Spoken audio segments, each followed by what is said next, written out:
Hola, me llamo Margarita López Torres, soy profesora del Departamento de Química de la Facultad de Ciencias de la Universidad de Da Coruña y vengo a presentar un simposio titulado Ayudando al alumno de Química Inorgánica a moverse entre los distintos niveles de comprensión de un problema químico. Parte de los problemas para comprender la química, y dentro de ella la química inorgánica, surge de su naturaleza compleja en la que el estudio de la realidad se puede abordar desde muchos niveles diferentes. Johnston resumió este carácter plural del aprendizaje de la química a través de una imagen de un triángulo que podemos ver aquí, en cada uno de cuyos vértices figura uno de esos niveles. Uno de ellos sería el nivel macroscópico, y en ese nivel estaría incluido la realidad que los químicos percibimos en el laboratorio, en forma de colores, texturas o cambios de temperatura, por ejemplo, o formación de precipitados, desprendimiento de gases, todo eso. Un segundo vértice estaría ocupado por el nivel simbólico, que abarcaría las representaciones que hacemos en forma de ecuaciones químicas, fórmulas, diagramas de mecanismos de reacción, gráficas. Y finalmente, el tercer vértice estaría ocupado por el nivel microscópico, en el cual se incluirían aspectos como teorías de enlace, mecanismos de reacción, aspectos termodinámicos. Según Johnston, la verdadera comprensión de la realidad química se conseguiría mediante la gimnasia mental necesaria para moverse entre los distintos niveles con fluidez. Por poner un ejemplo, una simple reacción química, que aunque a nosotros a veces nos parece algo muy sencillo, es un proceso de enorme complejidad, que muchas veces los químicos no somos conscientes de esa complejidad por la familiaridad que nos da la experiencia. Pongamos uno de los más sencillos procesos químicos. Sería en concreto la disolución de la sal común, la sal de mesa, en agua. El problema se puede abordar desde el punto de vista, como no, macroscópico.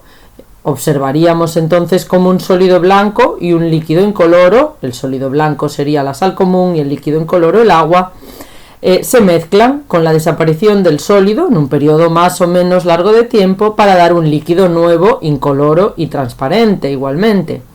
Una observación más detallada llevaría a observar que dependiendo de la proporción de sal-agua, la disolución podría tener lugar de forma completa o solo disolverse parcialmente.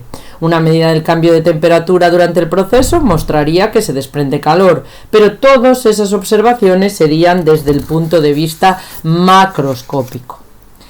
El nivel simbólico se correspondería en este caso con la ecuación química NaCl más H2O para dar Na más Cl menos, que puede ser más o menos compleja si introducimos subíndices mostrando los estados de agregación o asociando, por ejemplo, datos termodinámicos para el proceso.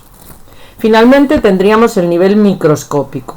Este nivel microscópico implicaría teorías de enlace que nos llevarían a conocer la naturaleza iónica de la sal común, del cloruro sódico, y la naturaleza covalente polar de las moléculas de agua. Y, como no, los modelos que describen de una manera sencilla cómo el cloruro sódico se disgrega por efecto de los dipolos de agua para dar los correspondientes iones solvatados, tanto el catión, que estaría solvatado rodeado de moléculas de agua, como el anión rodeado a su vez también de las moléculas de agua. Entendido este sencillo ejemplo, podemos intentar aplicar lo aprendido a un problema químico más complejo. En concreto, nosotros nos hemos planteado cómo podemos ayudar a nuestros alumnos del grado en química a moverse entre los distintos niveles de comprensión de los diagramas de Pourbet, que son muy utilizados en las asignaturas de química inorgánica. Estos diagramas de Pourbet constituyen una representación simbólica, gráfica, que muestra el comportamiento frente al agua de metales y sus especies derivadas. Aquí tenemos, por ejemplo, el diagrama de Pourbet del hierro y el diagrama de Pourbet del manganeso, donde vemos, como decimos, los metales, que serían el manganeso y el hierro, pero luego las especies derivadas también, como cationes solvatados, manganeso 2+, hierro 2+, óxidos de manganeso, o aquí los hidróxidos de hierro, o incluso oxoaniones, como el permanganato, por ejemplo. En estos diagramas se representan las regiones de predominancia termodinámica de cada especie a una concentración dada, en función del pH, como vemos, y del potencial. También se representa superpuesto el diagrama de Purvé del agua, que son estas rayitas de puntos que aparecen en ambos diagramas.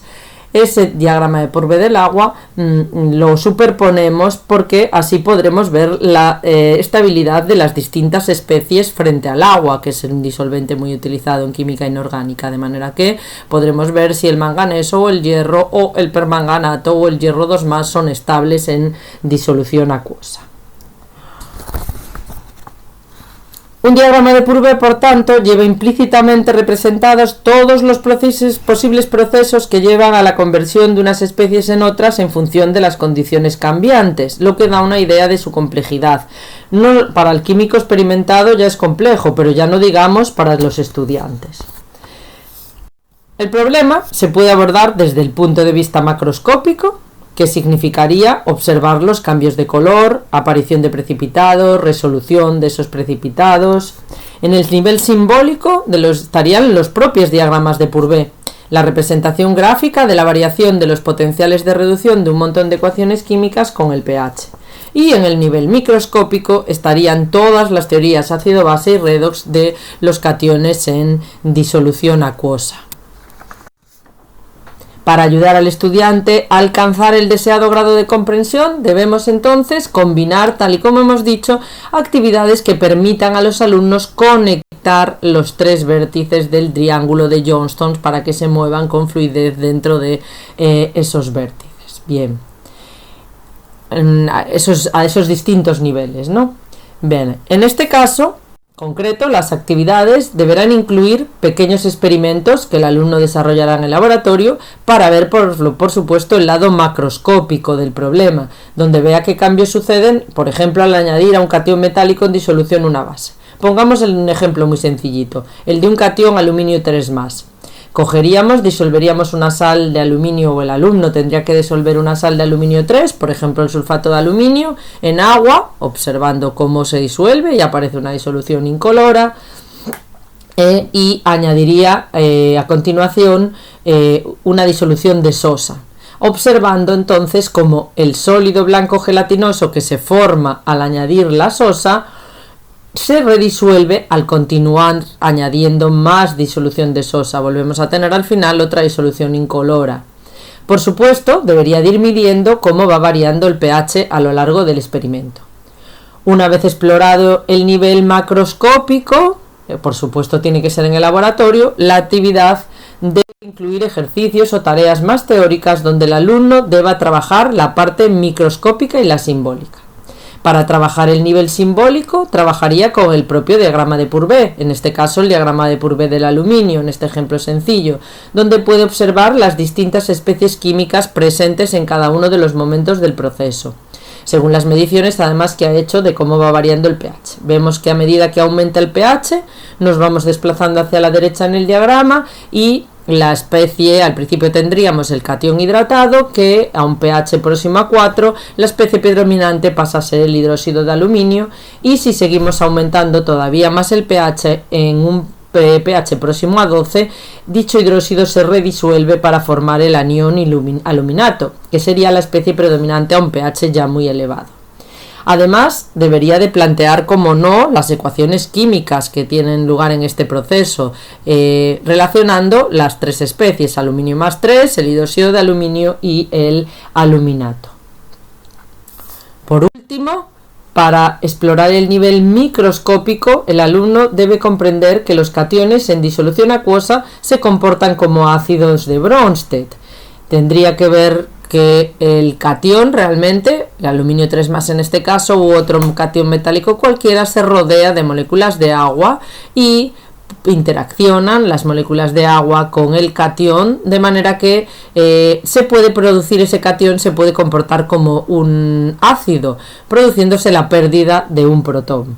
Pero claro, como vemos hay muchos protones, de manera que puede comportarse realmente como un ácido poliprótico, y entonces lo que ocurriría es que los cationes hidratados, los hidroxocationes hidratados que se fueran formando irían evolucionando perdiendo protones hasta que se forme el hidróxido. Este hidróxido, al ser una especie neutra, precipita en el seno de la disolución. Si el catión es lo suficientemente ácido, como es la interacción con el agua es muy fuerte, como es el aluminio 3+, entonces el hidróxido aún puede tener un cierto carácter ácido y proseguir la hidrólisis redisolviéndose como hidroxoanión.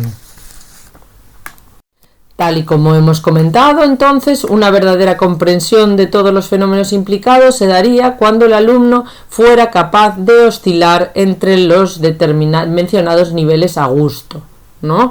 En el nivel macroscópico requeriría la observación de lo que ha ocurrido. Tenemos aquí entonces como la disolución de aluminio 3+, o la disolución incolora, se forma el precipitado, se redisuelve, de manera que desde el punto de vista, desde el nivel simbólico, veríamos como el aluminio 3+ es la especie predominante en un determinado margen de pH, el hidróxido de aluminio de 4 a 12 y el aluminato a pHs mayores, y veríamos la ecuación química. Esto todo desde el nivel simbólico. Y desde el nivel microscópico veríamos cómo explicaríamos la interacción de ese catión metálico con el agua y la sucesiva pérdida de protones.